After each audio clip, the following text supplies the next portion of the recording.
Olá, 24 de agosto de 2016. O IPCA 15, índice do IBGE que mede a prévia da inflação, variou 0,45% em agosto, perdendo força em relação ao mês de julho. Os principais vilões deste dado foram os preços dos alimentos, que tiveram alta de 0,78%, mas que desaceleraram em relação a julho, quando subiram 1,45%. No acumulado do ano, o IPCA 15 está em 5,66% e em 12 meses o índice soma 8,95%. Veja agora os destaques desta edição. Conselho Estadual Parlamentar das Comunidades de Raízes e Culturas Estrangeiras homenageia personalidades. Comissão de Saúde se reúne no Parlamento Paulista. O Jornal da Assembleia já está no ar.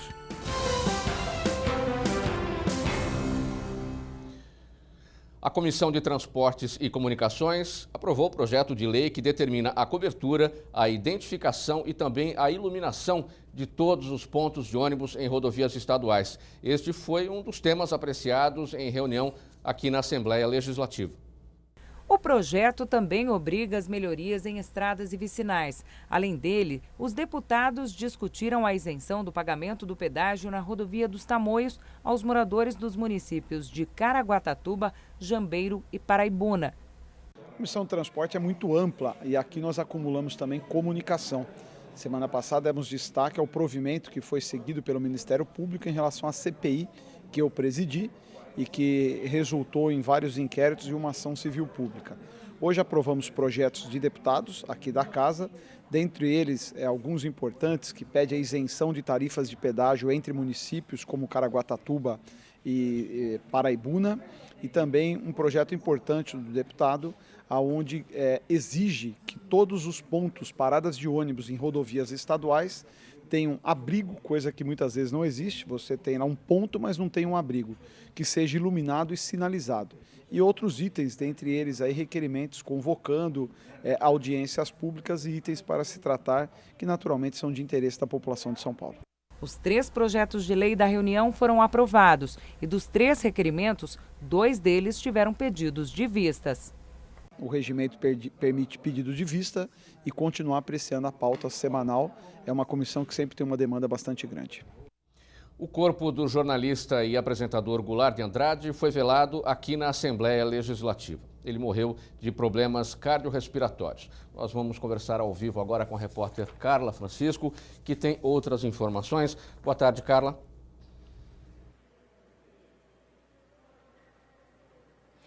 Boa tarde, Mauro. Boa tarde a todos. É isso mesmo. O corpo de Goulart de Andrade saiu agora no final da manhã aqui da Assembleia Legislativa de São Paulo e seguiu para o crematório da Vila Alpina, que fica na zona leste também da capital paulista. O velório começou às 9 horas da noite de ontem e aconteceu durante toda a madrugada.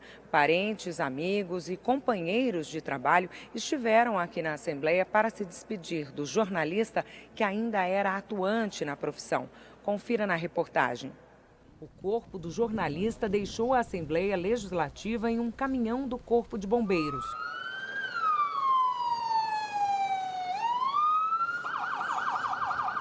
Na última despedida, companheiros de trabalho e familiares mais próximos. A esposa Margarete acompanhou a luta do marido nos últimos meses contra um câncer no fígado.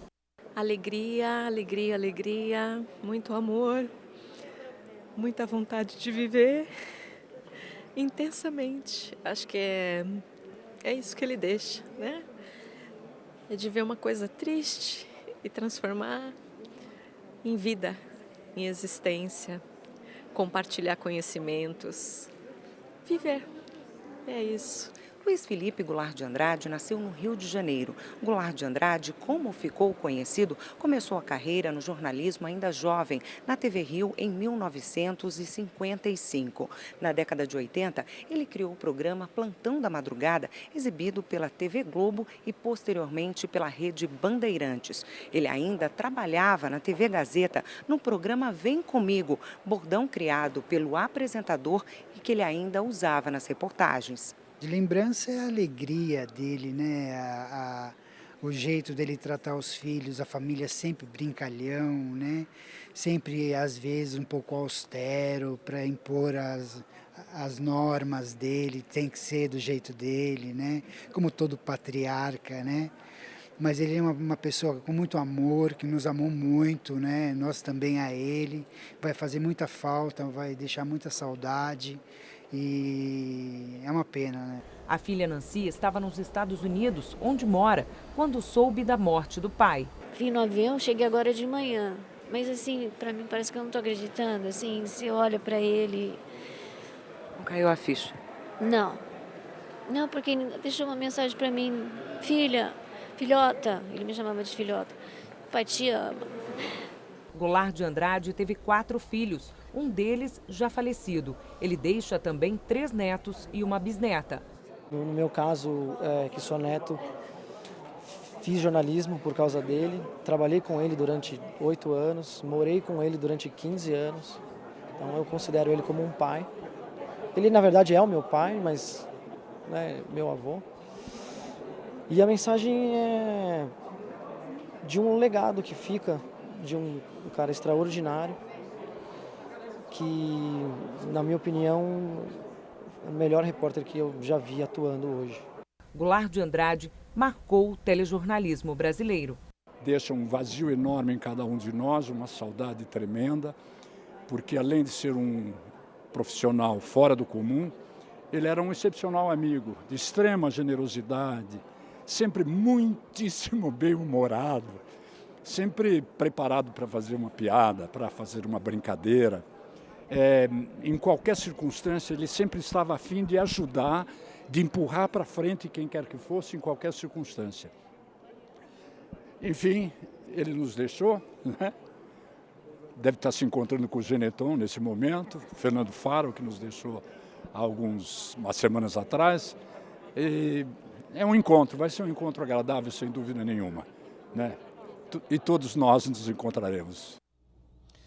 E agora a previsão do tempo para amanhã, quinta-feira. Em São Paulo, dia com sol entre nuvens, a máxima deve chegar aos 26 graus. Em Campinas, também tempo com sol entre nuvens e a máxima alcança os 26 graus. Em São José dos Campos, dia com sol entre nuvens e a temperatura sobe por lá. A máxima prevista é de 27 graus. Em Sorocaba, sol entre nuvens e a máxima atinge 26 graus. Em Ribeirão Preto, dia de sol com algumas nuvens, a temperatura sobe e os termômetros devem marcar até 29 graus. Veja a seguir, 11 projetos foram discutidos em reunião da Comissão de Saúde na Assembleia Legislativa. Já, já.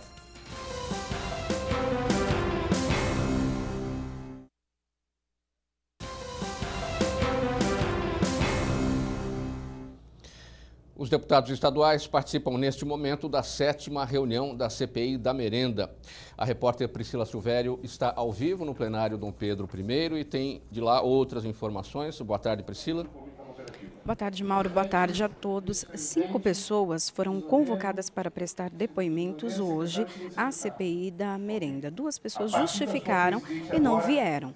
Uma das pessoas e um dos depoimentos mais aguardados, que seria do Cássio Izik Shebab, que era o ex-presidente da COAF, que é a cooperativa acusada de cometer fraudes nas merendas escolares do estado de São Paulo. Ele fez e não fez, né, o depoimento, porque ele chegou aqui e, por ter delação premiada, disse que não vai prestar esclarecimentos, que não vai falar. Os deputados ainda insistiram, pediram outro dia, portanto, mesmo assim, ele disse que não viria, né? Então, ele vai se resguardar a falar apenas a justiça. Na sequência, falou o atual presidente da COAF, que é o Nilson Fernandes, é quem fala agora. Na verdade, é o finalzinho já do depoimento dele. Ele disse que a cooperativa tem uma dívida de 5 milhões de reais. Ele assumiu agora em fevereiro deste ano. São dívidas e empréstimos bancários e também com os cooperados. Quer dizer, a cooperativa não passava os valores para os cooperados. A CPI pediu, então, a quebra do sigilo bancário, fiscal e telefônico da cooperativa e também do Nilson. Daqui a pouco, depois desse depoimento, nós teremos um outro, que é do Antônio Miller Aparecido Gibertoni, que é funcionário da COAF, mas ele pediu que esse depoimento seja a portas fechadas. Portanto, então, a TV Assembleia não fará a transmissão desse depoimento, porque é sigiloso. Mauro. Obrigado, Priscila, pelas informações. Boa tarde a você. Bom trabalho aí na CPI. Deputados da Comissão de Saúde se reuniram na Assembleia Legislativa. 11 projetos entraram em discussão. O presidente da comissão e deputado Celso Giglio, do PSDB, abriu a reunião com 8 deputados entre efetivos e substitutos. Os parlamentares aprovaram o fornecimento de leite em pó para filhos de portadores do vírus HIV, a distribuição gratuita de leite sem lactose às crianças pela rede pública de saúde e a instalação de brinquedotecas nas unidades de saúde estaduais com atendimento pediátrico. Nós discutimos 11 projetos e mais alguns requerimentos. Projetos importantes, eu queria citar alguns deles, como o Programa Estadual de Saúde do Pré-Diabético, a história da pulverização contra o mosquito Aedes aegypti, que existe uma corrente contrária a essa pulverização, outra corrente favorável. Discutimos a campanha permanente, então, uma campanha permanente de combate a este mosquito que causa tantos prejuízos. Discutimos ainda algumas outras proposituras extremamente importantes, como convocação de alguns secretários, como requerimentos visando a melhoria do atendimento da saúde no Estado. É uma comissão que realmente presta um grande serviço e nós, como presidente, achamos que nós cumprimos hoje uma grande tarefa. Na reunião foram analisados 11 projetos de leis, uma moção e 4 requerimentos. Para a ciência, um dos ofícios apresentados foi o que pede uma audiência pública para discutir a crise no Hospital Universitário da Universidade de São Paulo. Eu coordeno uma frente parlamentar em defesa das universidades públicas que atuam no estado de São Paulo. E nós detectamos que um dos temas preocupantes diz respeito à situação dos hospitais universitários. Nós temos hospitais vinculados às federais, às estaduais e também alguns municipais. Um desses hospitais é o Hospital Universitário da USP, que passa por uma crise, tanto do ponto de vista econômico como de reposição de docentes e com repercussão na formação de profissionais e também na prestação de serviços à comunidade. O Sindicato dos Médicos, corretamente, solicitou a realização de uma audiência pública por iniciativa desta comissão. E nós aprovamos hoje a realização dessa audiência pública para atender a esse pedido do Sindicato dos Médicos, o que coincide também com a opinião da frente que eu coordeno em defesa das universidades públicas, uma vez que esse hospital, a exemplo de outros, passa por uma crise que precisa ser conhecida e debatida. E então será organizado ainda essa audiência em data a ser definida pelo presidente da Comissão de Saúde. Um seminário sobre o papel do homem na promoção da igualdade de gênero acontece agora na Assembleia Legislativa. Nós vamos ao vivo até o Salão dos Espelhos. Lá está o repórter Jeremias Gomes. Jeremias, boa tarde. Quais são as informações daí? Boa tarde, Mauro. É isso mesmo. Este evento é promovido pela Associação Paulista do Ministério Público e conta aqui, além dos operadores de direito, também com profissionais da área da saúde, enfim, debatendo, como você disse, este tema principal, que é o empoderamento da mulher, claro, a partir da participação masculina. Eu estou com a Marina Ganzaroli, ela é cofundadora da Rede Feminista de Juristas, foi uma das palestrantes. Qual é a importância desta participação masculina neste empoderamento, nesta questão de igualdade de gênero, doutora? A participação dos homens é essencial. Nós aqui, por exemplo, na Assembleia Legislativa, que recebe este evento da Associação Paulista do Ministério Público, inclusive cumprimento a promotora Gabriela Mansur pela realização desse evento, nós temos um prefeito homem, um presidente da Alesp homem, o presidente do Tribunal de Justiça é homem, os nossos colegas defensores, promotores, aos nossos colegas promotores públicos, também a promotoria é presidida por um homem. Então, os homens estão com nós todos os dias, no nosso cotidiano, no exercício da nossa profissão. Nós precisamos também deles nesse debate. Hoje, só para a gente ter uma ideia, as mulheres representam 53% da população brasileira. Mas quando a gente olha, por exemplo, para o Senado, não representamos nem 16% dos senadores. Quando a gente olha para a Câmara dos Deputados Federal, apenas 8,6% de mulheres. As mulheres são hoje maioria nas universidades. Somos 44% da força de trabalho do Brasil, a maioria da população econômica ativa, mas ainda assim não estamos nos espaços de poder, de liderança e de decisão.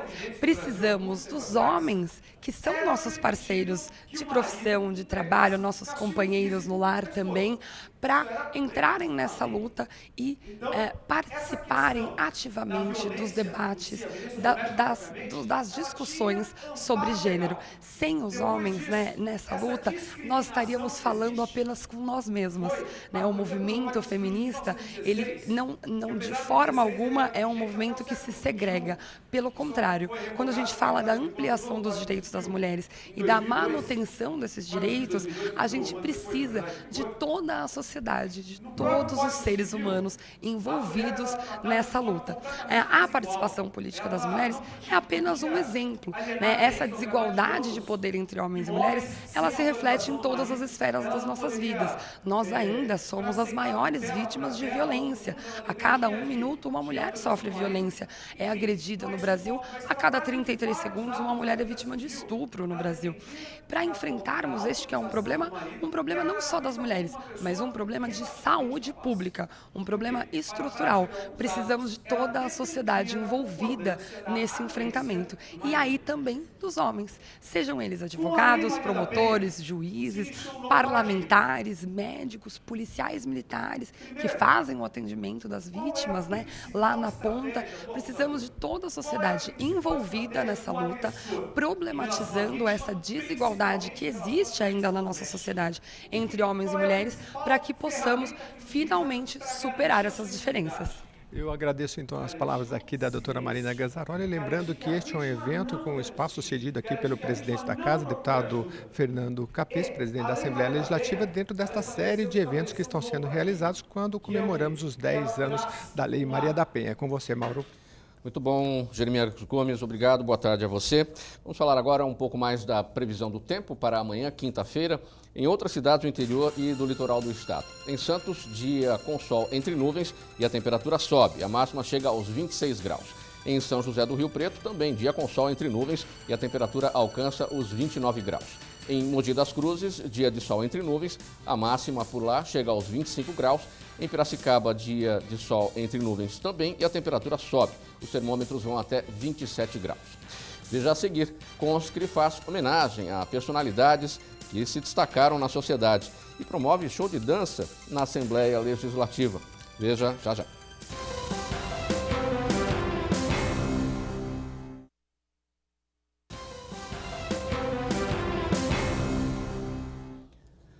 O Conselho Estadual Parlamentar das Comunidades de Cultura e Raízes Estrangeiras homenageou personalidades que se destacaram na sociedade. Foi no auditório Franco Montoro que aconteceu o ato solene em homenagem às 12 comunidades que fazem parte do Conscri, Conselho Estadual Parlamentar de Comunidades de Raízes e Culturas Estrangeiras. O Conscri tem como objetivo a integração, socialização e trabalho comunitário dos descendentes de estrangeiros residentes no estado de São Paulo, com representação árabe, italiana, judaica, espanhola, armênia, japonesa, letônia, paraguaia, peruana, portuguesa, brasileira e russa. Eu me orgulho de ser brasileiro e, como bom brasileiro, fazemos essa festa para homenagear todos aqueles que vieram de todos os recantos do mundo e aqui trouxeram seus filhos e de seus filhos nasceram os seus netos e os seus bisnetos. E por isso estamos fazendo este grande país, a grande reserva do mundo do futuro, e já é o exemplo do que será o terceiro milênio. Viva o Brasil! Hoje nós estamos abrilhantando esse grande número de pessoas de raças diferentes e que é o futuro do Brasil. Sabe por quê? Porque a paz está aqui nessas raças. A paz do Brasil está aqui, porque foram eles que vieram das grandes guerras do passado e vieram ao Brasil, não fugido, não se chama de fugir.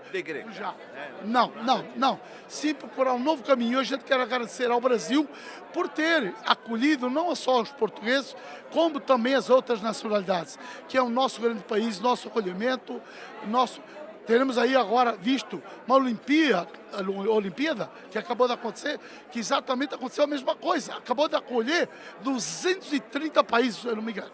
Que é a mesma razão de ser.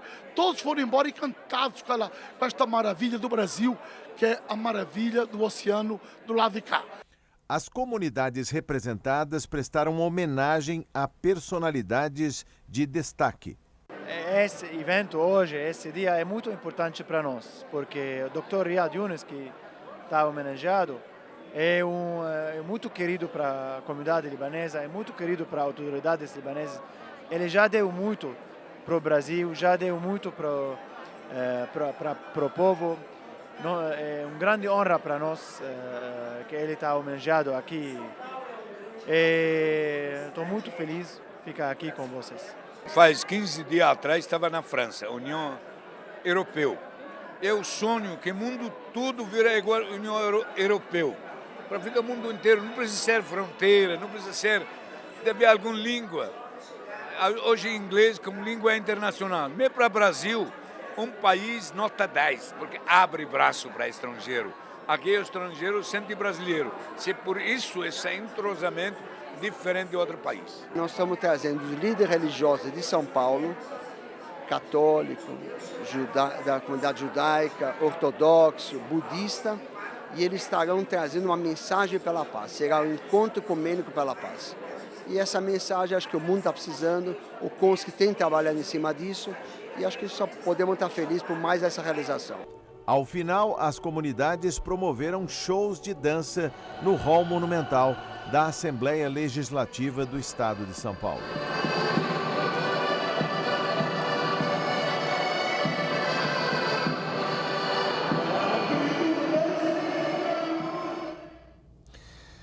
Veja agora a previsão do tempo para amanhã, quinta-feira, em mais cidades do interior do estado. Em Franca, sol com muitas nuvens, a temperatura cai no final do dia e à noite. A máxima prevista é de 27 graus. Em Bauru, tempo com sol e presença de nuvens também, a temperatura chega aos 27 graus. Em Limeira, sol com muitas nuvens pela manhã e à tarde, a máxima vai até 28 graus. Em Marília, o sol aparece entre nuvens durante todo o dia e a máxima chega a 26 graus. O Jornal da Assembleia termina aqui. Você pode acompanhar toda a programação da TV Assembleia SP na nossa página na internet, al.sp.gov.br. A gente volta amanhã, quinta-feira, a partir do meio-dia. Tchau e até lá.